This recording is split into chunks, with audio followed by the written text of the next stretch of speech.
When it comes to heat, FIFA really cannot say they weren't warned. So, as you probably know by now, if you're a regular listener to the pod, heat is a huge story for the upcoming Men's World Cup taking place in Canada, the US, and Mexico. Back in March, England coach Thomas Tuchel said, suffering is one of the headlines for this World Cup. He said, I've done pre-season there in Orlando. I'll be very surprised if we do not suffer. We covered it extensively as well in our special podcast episode back in April. So if you haven't listened to this, go back and listen. We kind of cover every environmental angle of the FIFA Men's World Cup on that episode. But in the past week, a lot has happened. So medical professionals, physicians, public health and performance experts, as well as now footballers, have piled in to ask FIFA directly to take action. So it started about a week ago. A recent report from the World Weather Attribution Organization was dropped. That highlights why climate change is such a big player in the FIFA Men's World Cup 2026, outlining how human-caused climate change is making the tournament hotter and more dangerous for players and fans, especially in southern and inland cities across the US and Mexico.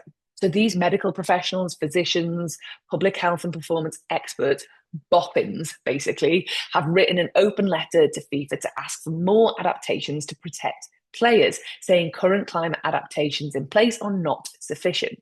So what have they asked for? They've asked for 6-minute cooling breaks. They've asked for locker rooms with aggressive cooling equipment. They have asked for FIFA to adopt FIFA Pro heat protocols. FIFA Pro advises on implementing cooling breaks in matches when the wet bulb globe temperature exceeds 26 degrees and recommends delaying or postponing fixtures if the wet bulb globe temperature exceeds 28 degrees.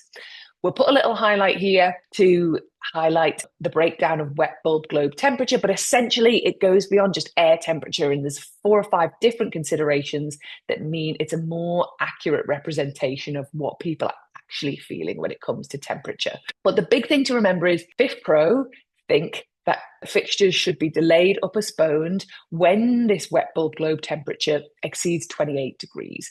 FIFA use 32 degrees Celsius as an extreme heat threshold to trigger an evaluation to suspend or delay matches. That is a big, big difference physiologically.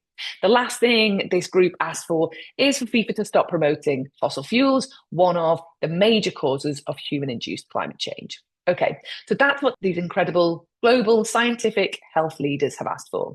At the moment, FIFA has introduced 3-minute cooling breaks in every half of football played across the entire tournament, no matter what the temperature is.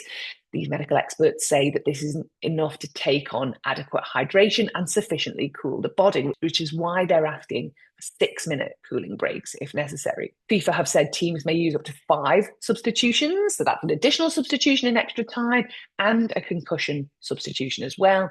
They've said teams have a minimum of 3 days rest between matches, and there will be climate control benches for technical staff and substitutes of all outdoor matches. The story continues.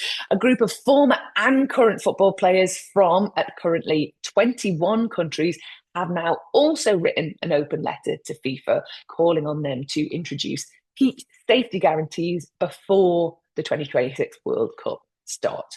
The players wrote in that letter, many of us have experienced heat impacting our sport. It can make you feel lightheaded, dizzy, experience fatigue, muscle cramps, and worse. You can run less, and it becomes impossible to play with the same intensity as with more average temperatures. So, FIFA has yet to respond to these claims, although it has shared what adaptations it's put in place. And I think this brings us back to the wider discussion again. It's not just about players, it's about fans, and players are at the top of their game and they're going to be supported by medical doctors, and we have to make sure that we're thinking about fans, staff and stewards as well.